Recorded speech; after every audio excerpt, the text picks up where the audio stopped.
Hello friends, welcome to A to Z study. कैसे हो आप सभी? आई होप कि आप लोग बहुत ज़्यादा अच्छे होंगे।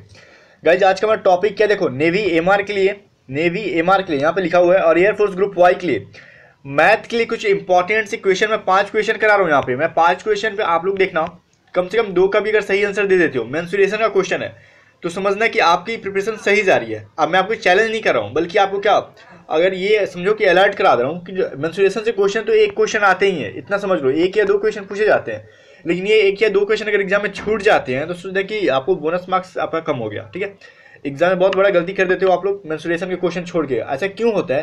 क्योंकि इसमें कोई भी लॉजिक नहीं होता है। जितने फॉर्मूले रट्टे मारने होते हैं, रट्टे मार के बिल्कुल भी वही सेम टू सेम इसे अप्लाई कर देना होता है। बिल्कुल भी बेसिक से क्वेश्चन पूछा जाता है मेंसुरेशन से। ठीक है, कोशिश करना कि मेंसुरेशन का क्वेश्चन कोई भी मत छूटे आपसे एग्जाम में। ठीक है, 1 या 2 क्वेश्चन तो पूछे ही जाते हैं बिल्कुल भी बेसिक से। चलो, ये सब 5 क्वेश्चन को हम करते हैं और साथ साथ में आप सॉल्व भी करो। लेकिन उससे पहले मैं आपको चैनल पे सब्सक्राइब करने के लिए नहीं बोलता हूँ कि ए टू जेड स्टडी को सब्सक्राइब करो, तो इसका मतलब आप लोग सब्सक्राइब भी नहीं करते हो। ये गलत बात है ना। मैं आपके लिए जब इतना मेहनत कर रहा हूँ तो सब्सक्राइब करने में कहीं पैसा तो लगता नहीं है। एक्चुअली मुझे ये तब फील हुआ जब मैं अपनी एनालिटिक्स देख रहा था। पता है आपको, मेरे 30% ऐसे व्यूअर हैं जो कि सब्सक्राइब करके वीडियो को देखते हैं, बाकी 70% ऐसे हैं जो बिना सब्सक्राइब किए वीडियो को देख रहे हैं। ठीक है, तो बताओ, चैनल को सब्सक्राइब किए बिना अगर आप देख रहे हो तो चलो अच्छी बात है, आप तो अपना फायदा देख रहे हो।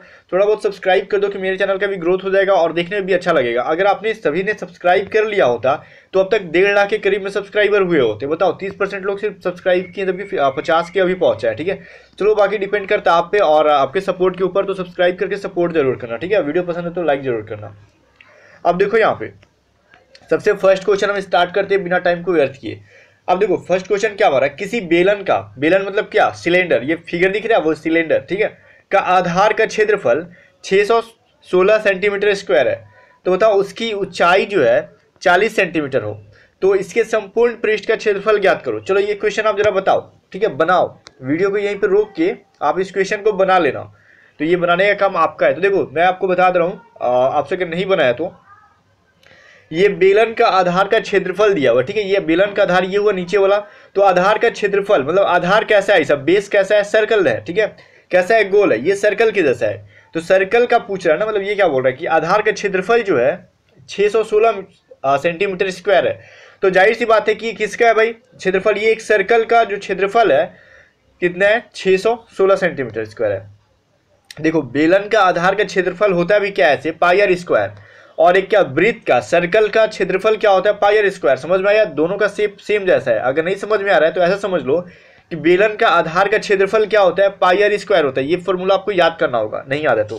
ठीक है, अब देखो पाई आर स्क्वायर का वैल्यू कितना दिया है, 616 यहाँ पे दिया है ना। चलो फिर देखो, इसकी ऊंचाई 40 सेंटीमीटर है। अब इसकी जो पूरा यहाँ से लेके यहाँ तक की जो एच है, हाइट जो है 40 सेंटीमीटर है। हाइट कितनी है, यहाँ पे ये भी दे रखा है, कितनी है, 40 सेंटीमीटर है। तो पूछ क्या रहा है, संपूर्ण पृष्ठ का क्षेत्रफल, मतलब पूरी जो पृष्ठ है इसकी, उसका क्षेत्रफल पूछ रहा है। तो जाहिर सी बात है आपको फॉर्मूला याद होना चाहिए। तो संपूर्ण पृष्ठ का क्षेत्रफल क्या होता है, 2 pi r into r plus h. ठीक है, आर क्या है, इसकी रेडियस हो जाएगी, इसकी जो आधार की रेडियस, त्रिज्या जो होती है वो हो जाएगी, एच जो इसकी हाइट हो जाएगी। ये सब चीज समझ में आएगा। ठीक है, अब देखो यहाँ पे सबसे पहले ये देखो, पाई आर स्क्वायर इक्वल टू 616 दिया है, तो यहाँ से हम आर का वैल्यू निकाल लेते हैं। तो पाई का वैल्यू 22/7 होता है, 22/7 होता है, पता है ना। चलो इसका वैल्यू निकालोगे तो आर इक्वल टू क्या आ जाएगा आपका, 14 आ जाएगा। ठीक है, अब देखो आर स्क्वायर इक्वल टू 196 आ रहा है, तो ये जो स्क्वायर इधर जाएगा तो अंडर रूट में आ जाएगा ना, तो पता है। तो आर का वैल्यू जो हो जाएगा 16 आ रहा है। रेडियस कितनी होगी इसकी, 14 होगी, सॉरी 14 आ रहा है। तो बताओ, ये संपूर्ण पृष्ठ का क्षेत्रफल पूछ रहा है, तो इसमें आपको हाइट ऑलरेडी दिया हुआ है 40 सेंटीमीटर, त्रिज्या आपको निकाल लिया 14 सेंटीमीटर, और पाई का वैल्यू कितना होता है, 22/7, 22/7।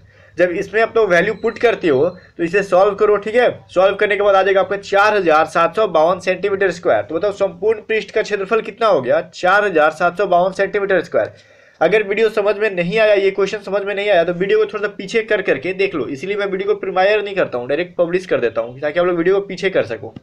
ठीक है, चलो हम नेक्स्ट क्वेश्चन देखते हैं। अब ये क्वेश्चन किसका बना, जरा कमेंट करके बताना मुझे कि कितने क्वेश्चन का आपने आंसर किया। ठीक है, क्वेश्चन नंबर बता देना कि कौन कौन से आपने बनाया था और कौन से नहीं बनाया था।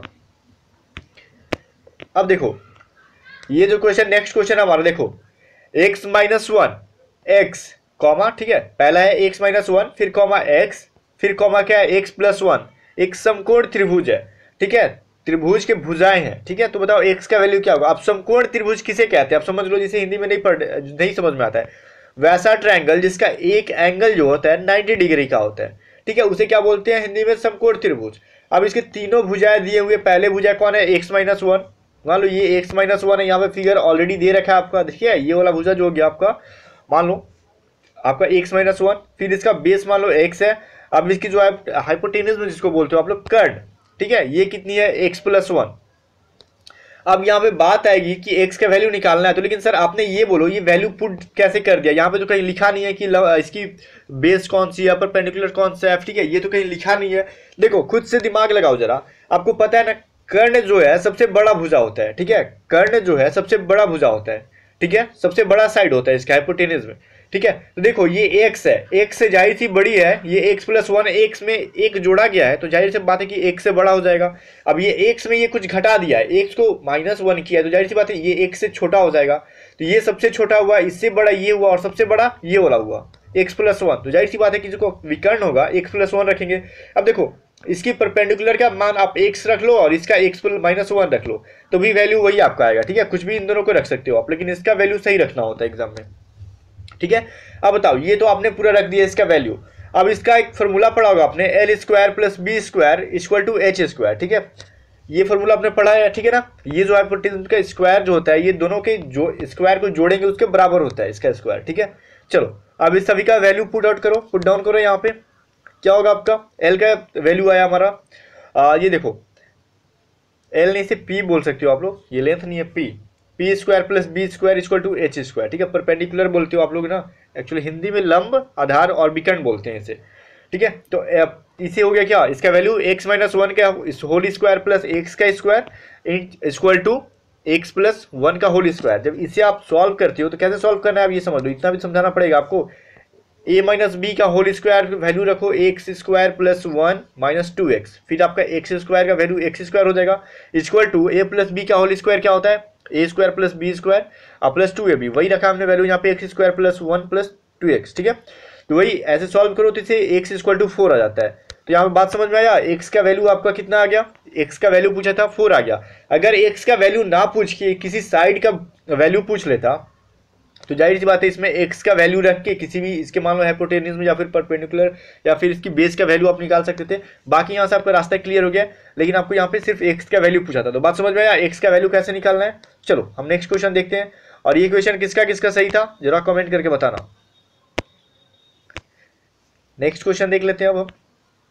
देखो नेक्स्ट क्वेश्चन हमारा कौन कौन सा भाई, ये देखो, किसी कमरे की लंबाई, बहुत ज्यादा इंपॉर्टेंट क्वेश्चन है, किसी कमरे की लंबाई, चौड़ाई और ऊंचाई, ठीक है, क्रमशः 6, 3 और 2 मीटर है, मतलब 6 मीटर, 3 मीटर, 2 मीटर है। इसका मतलब क्या हुआ, लंबाई जो है 6 मीटर है, चौड़ाई जो है 3 मीटर है और ऊंचाई जो उसकी हाइट है वो 2 मीटर है।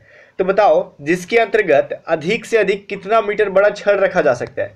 मतलब पूछ रहे हैं एक कमरा मान लो है ये, ठीक है, एक कमरा ऐसे नहीं बनता है, बल्कि कमरा को हम लोग ऐसे बनाते हैं, ठीक है, उसके चारों तरफ से घर में रहते हो ना आप लोग, ये कमरा हो गया आपका, समझ में आया। इसमें आप लोग मैक्सिमम कितनी लेंथ वाली एक छड़ को रख सकते हो। देखो आप अगर डायरेक्ट ऐसे रख दो, ठीक है, या फिर आप ऐसे ऊंचाई के अकॉर्डिंग रख दो ये वाली, लेकिन इन दोनों से लंबा छड़ कौन होगा, जो डायगोनल होगा आपका, तिरछा तिरछी रखोगे जिसको, ठीक है, विकर्ण के अनुसार रखोगे, ये सबसे लंबा हो जाएगा छड़, ठीक है। तो कमरे में जब भी आपको छड़ रखने वाला या फिर लोहे का सरिया रखने वाला क्वेश्चन देगा एग्जाम में, तो समझ लेना उसमें एक घनाभाकार, ठीक है, घनाभ का हम विकर्ण का फॉर्मूला यूज करेंगे, क्योंकि कमरा हमारे घनाभ के जैसा होता है, ठीक है, और इसी का डायगोनल निकाल दोगे, ये तिरछा तिरछी हम लोग रखेंगे छड़ सबसे लंबा, तो यही होगा ना, यही पूछ रहा है ना, जिसके अंतर्गत अधिक से अधिक कितना मीटर का बड़ा छड़ रखा जाएगा, तो वही डायगोनल, मतलब विकर्ण के अप्रूप रखते हो छड़ को तो सबसे लंबा होगा, तो वहां पे आपको एग्जाम में पूछा जाता है, ठीक है, ये क्वेश्चन को ध्यान रखना। ये विकर्ण निकाल देना आप लोग घनाभ का, तो इसका फॉर्मूला क्या होता है, √L² + B² + H², ठीक है। तो ये सभी फॉर्मूले जो है मेंसुरेशन के आप लोग याद कर लेना, और इसे याद कराने के लिए मुझे जरूरत, ये आपको देने की जरूरत नहीं है, आपके पास बुक में लिखे होंगे सारे फॉर्मूले, ठीक है। आपको L का वैल्यू 6 है, B का वैल्यू 3 है और H का वैल्यू 2 है, तो वही हमने यहाँ पे वैल्यू रख दिया, तो 6 का स्क्वायर, 3 का स्क्वायर और 2 का स्क्वायर, सभी वैल्यू रखने के बाद आपका टोटल क्या 7 सेंटीमीटर आता है। तो सबसे 7 सेंटीमीटर का सबसे जो आपका छड़ होगा उस कमरे में जो कि दिया हुआ है क्या होगा, सबसे लंबा होगा। 1 मिनट 7 सेंटीमीटर नहीं, यहाँ पे मीटर होगा, क्योंकि क्वेश्चन आपका मीटर में पूछा गया है, ठीक है, सेंटीमीटर में नहीं। ये देखो सभी मीटर में है, तो आपको आंसर भी मीटर में करने होंगे। बात समझ में आया? वही बात हुई बात, 7 मीटर का जो छड़ हुआ आपका सबसे लंबा होगा कमरे में, ठीक है। चलो ये क्वेश्चन किसने किसने गलती किया था जरा बताना मुझे। अब देखो नेक्स्ट क्वेश्चन हमारा क्या है, यदि किसी शंकु की ऊंचाई, शंकु आपको दिख रहा है ये कौन, 3 सेंटीमीटर है और आधार की त्रिज्या जो है 4 सेंटीमीटर, तो इसकी त्रियक ऊंचाई क्या होगी। अब त्रियक ऊंचाई किसे बोलते हैं, ये जो हो गया शंकु जो हो गया, तो इसका ये वाला जो हाइट होता है ना, इसे एल से जिसे डिनोट करते हैं, ये त्रियक ऊंचाई होता है, ठीक है। ठीक है, पूछ रहा है क्या, देखो शंकु की हाइट जो दी हुई है h इक्वल टू 3 सेंटीमीटर दिया हुआ है, ठीक है।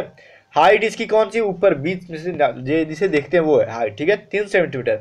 और इसकी आधार की त्रिज्या, ये जो आधार की त्रिज्या ये वाली है, रेडियस इसकी कितनी है 4 सेंटीमीटर है। पूछ रहे हैं कि एल का वैल्यू क्या होगा, तो एल इक्वल टू क्या होता है, शंकु में आपने पढ़ा होगा, एल इक्वल टू क्या होता है, under root H square plus R square, ये होता है। बात समझ में आएगा, ये इसका फॉर्मूला ही है। ये फॉर्मूला कैसे बनता है ये मत समझो, क्योंकि आप कंफ्यूज हो जाओगे। यहाँ पे ऑलरेडी आप देख रहे होगे ये एक समकोण त्रिभुज की भांति काम कर रहा है, ठीक है, इसीलिए ये फॉर्मूला बन के आता है यहाँ से।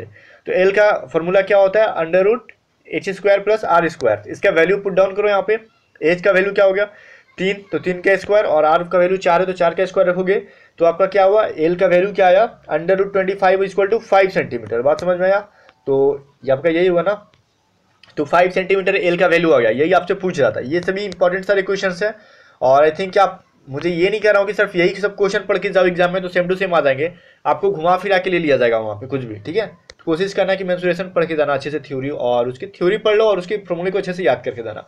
अब देखो लास्ट क्वेश्चन हमारा क्या है, किसी गोला और घन के आयतन का अनुपात क्या होगा, वॉल्यूम का जो रेशियो होगा, गोला और घन के वॉल्यूम का रेशियो क्या होगा। अब देखो गोला ये हो गया, अब घन क्या होता है, तो ये जिसकी सभी जो भुजा होती है, सभी साइड जो होती है इक्वल होती है, उसे घन बोलते हैं, ठीक है। अब बताओ तो गोला का वॉल्यूम क्या होता है 4/3 पाई आर क्यूब, ठीक है। अब घन का आयतन क्या होता है, वॉल्यूम क्या होता है उसका ए क्यू। अब इसका रेशियो निकाल दो, आपका सिंपली आ जाएगा वही 4 पाई आर क्यू और रेशियो 3 AQ। तो इसी टाइप का क्वेश्चन पूछा जाता है, तो जरूरी नहीं है कि गोला और घन का ही पूछे, किसी भी चीज का आपको रेशियो पूछ लेगा। तो रेशियो कैसे निकालोगे आप, जब तक आपको उसका फॉर्मूला याद होगा। गोला का आयतन क्या होता है, अगर आपको नहीं याद है तो फिर रेशियो नहीं निकलेगा, आपसे लाख रुपए कर लो। घन का आयतन क्या होता है नहीं पता है तो आपसे लाख रुपए कर लो, ये आंसर नहीं बनने वाला है, ठीक है, सॉल्व नहीं कर पाओगे इसे। तो ऐसे इजी चीज क्वेश्चन जो आप क्या करोगे, छोड़ के आ जाओगे। ये सारे ऐसे क्वेश्चन है जिसमें बिल्कुल भी अगर आपको फॉर्मूला याद है तो वो सारे क्वेश्चन सॉल्व करने में बिल्कुल भी आपको 1 मिनट भी नहीं लगेगा, क्योंकि डायरेक्ट क्या करना है, वैल्यू पुट करके आंसर निकाल लेना है, थोड़ा सा भी कैलकुलेशन नहीं है सभी क्वेश्चन में, ठीक है। तो मैं उम्मीद करूंगा कि आप इस टाइप के क्वेश्चन एग्जाम से पहले करके जाओगे, नेवी MR के बच्चे हो या फिर आप एयरफोर्स ग्रुप वाई के बच्चे हो, करके जाना। चलो बेस्ट ऑफ लक, चैनल को सब्सक्राइब जरूर करना, मैं इस वीडियो में बार बार रिपीट कर रहा हूँ, ठीक है, ताकि आप लोग बहुत ज़्यादा धोखेबाजी कर रहे हो, ठीक है। चलो।